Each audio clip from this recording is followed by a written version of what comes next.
Salut tout le monde, je vous retrouve dans cette petite vidéo. Comme il fait pas beau dehors et qu'on ne peut pas rouler avec nos motos, je vais vous présenter la Suzuki VX800. Vous avez été nombreux sur les réseaux à me poser des questions par rapport à cette petite préparation. Donc je vais vous montrer qu'avec pas grand chose, on peut se faire une moto super sympa. Donc voilà, j'ai récupéré cette petite VX, elle était complète. Elle était tournante mais il y avait un petit problème de carbu dessus. Alors ce que j'ai fait dans un premier temps, c'est que je l'ai désossé, comme vous avez pu le voir dans une de mes vidéos sur la chaîne. Ensuite, je l'ai ramené à l'atelier sur Forbach et j'ai fabriqué cette boucle. Parce qu'il faut savoir qu'en fait, le VX800, c'est vraiment le cadre, il est dégueulasse et il se prête pas du tout normalement à une modif. Mais bon, j'avais cette moto, le moteur est plutôt sympa, je voulais quand même essayer de faire quelque chose. Alors au niveau du réservoir, à moins que vous êtes vraiment motivé, c'est quasiment impossible de mettre quelque chose de joli dessus. Parce que vous avez le cadre qui se sépare en deux, vous le verrez dans l'autre vidéo. Et vous avez un carbu qui est ici, un carbu qui est là, avec les filtres à air dessus. Donc la forme du cadre est vraiment pas belle. Ensuite, le deuxième souci avec ce cadre, c'est qu'il part vraiment, là il est sur béquille à plat, vous verrez, j'ai réussi à avoir quand même une belle ligne, mais il part trop bas. Ce qui fait que ceux qui posent des selles café racer dessus, vous pouvez voir que moi, il y a cet espace là. Ceux qui font une boucle simple et qui posent une selle, on se retrouve complètement décalé avec le réservoir, une forme vraiment pas belle. Donc c'était mon premier souci. Donc c'est pour ça que je suis parti sur une boucle arrière qu'on a fait nous-mêmes. Parce que mettre une coque normale dessus, la ligne n'aurait pas été belle. Donc ce que j'ai fait, c'est que j'ai coupé à l'arrière, à ce niveau-là. J'ai cintré deux tubes en pointe, découpé, et on a soudé à l'intérieur, autour, proprement. Et ici, vous aviez une forme vraiment dégueulasse. Donc je suis venu la biseauter et c'est là qu'en fait je vais venir placer mes clignotants là. Voilà. Ensuite, j'avais des amortisseurs déjà à l'atelier. Enfin, Joey avait des amortisseurs à l'atelier. Je sais pas ce que ça vaut, mais en tout cas c'est plus joli que ceux qu'il y avait dessus, c'est à peu près la même qualité, donc j'ai remplacé. Pour la boucle arrière, j'avais, et c'est là que je vous dis que ça ne nous a pas coûté grand chose ce projet, j'avais un morceau de tôle du toit de la Mercedes qu'on venait de découper il n'y a pas longtemps. Donc je me suis amusé à faire plein de petits triangles qu'on a pliés et que Joey est venu pointer les uns aux autres pour réussir à avoir cette forme. Plus une tôle à l'intérieur pour bien solidifier le tout. Je suis parti avec deux petites baguettes, une baguette cintrée, et de là on est parti, on a soudé tout l'arrière. Donc voilà. Ensuite ce que j'ai fait, j'ai découpé le support que vous aviez en dessous en ferraille de selle et je l'ai décalé à l'arrière, donc je me suis servi de la même pièce. J'ai refait deux trous dedans, j'ai fabriqué ma selle en tôle que j'ai pliée, la forme que je voulais. J'ai récupéré une mousse, c'est une mousse spéciale pour le fauteuil et pour les selles. Je l'ai découpée également. Je l'ai collé la mousse à la ferraille. Ensuite, encore pour vous dire que ça m'a pas coûté cher, j'ai utilisé le jean qui m'a servi à bosser sur cette moto à l'atelier, mon jean préféré, que j'ai découpé.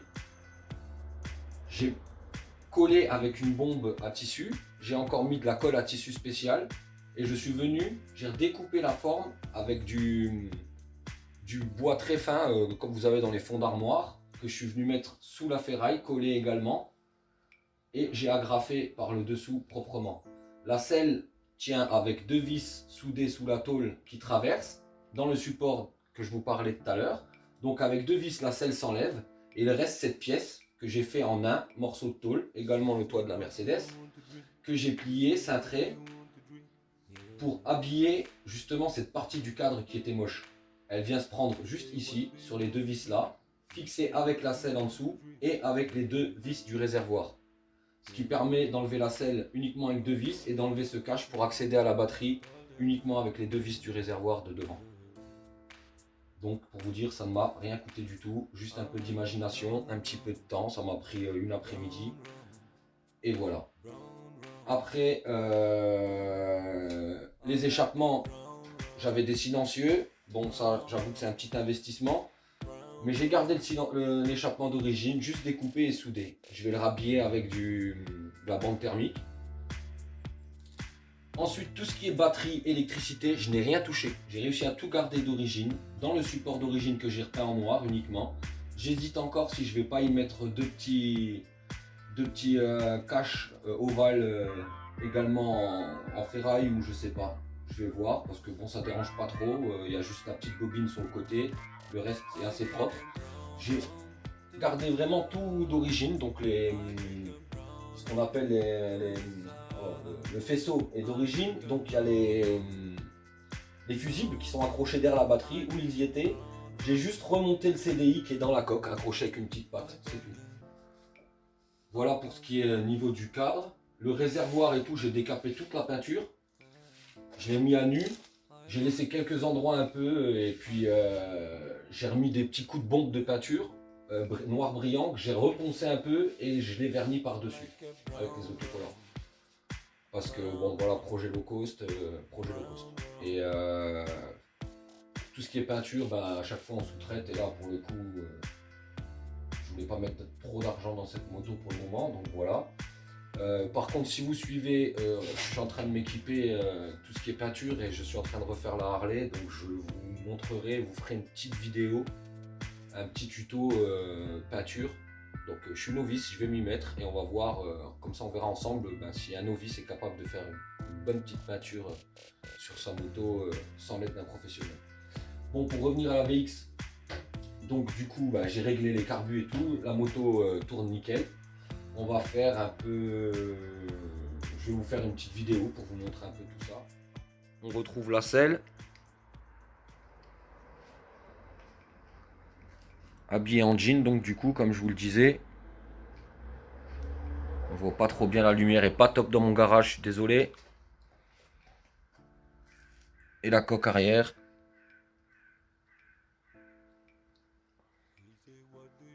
Voilà. Je vais vous montrer quand même un peu l'avant. Du coup, l'avant, ce que j'ai fait, j'ai juste descendu la fourche, je l'ai rabaissé un petit peu en remontant les bâtons. J'ai mis des petits soufflets. J'ai commandé des poignées, là, elles sont en train d'arriver. J'ai des petits clignots déjà là, placés. Et j'ai déjà relié un petit compteur que j'avais qui traînait.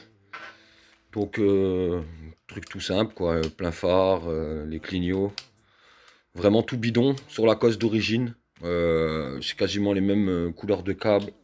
Il y a juste à chercher un petit peu avec un multimètre pour trouver le plus pour l'éclairage. Après le reste c'est quasiment la même chose.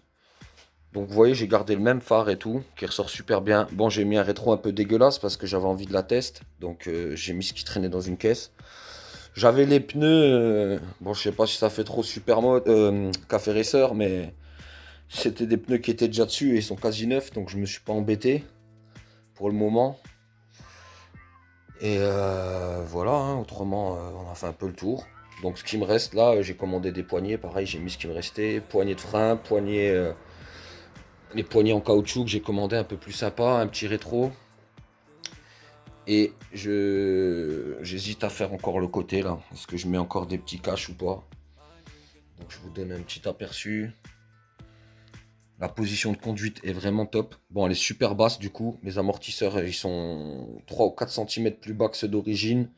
L'avant, je vous laisse voir ce que j'ai descendu. Donc je vous ferai une petite vidéo où je vous montrerai un petit peu la position de conduite et la conduite. Vraiment un truc de fou, c'est super trop bien à rouler. Donc voilà, pour ceux qui ont des questions, vous n'hésitez pas dans les commentaires. Ceux qui ne sont pas encore abonnés, on s'abonne. Je vais vous mettre nos réseaux sociaux. Pour ceux qui veulent nous suivre sur Insta, il y a toutes les vidéos un peu, on va dire, au quotidien. On alimente. Donc pour ceux qui veulent voir un peu, je vous parle bientôt des caisses. Et comme je vous ai dit, je vais attaquer le réservoir de la Harley. Et le garde-boue. Donc je vous ferai part de tout ça aussi. J'ai envie de faire la peinture moi-même et faire quelque chose de propre du coup pour une fois. Et je vous partagerai tout ça. Donc restez branchés sur la page YouTube. N'hésitez pas à aller sur Instagram, l'Instagram du Willis Workshop. Pour ceux qui n'ont pas encore vu nos petits épisodes, c'est la page Willis Workshop sur YouTube. Je vous mets tout dans la description et je vous mets tous les liens à la fin de la vidéo. Allez, bon visionnage.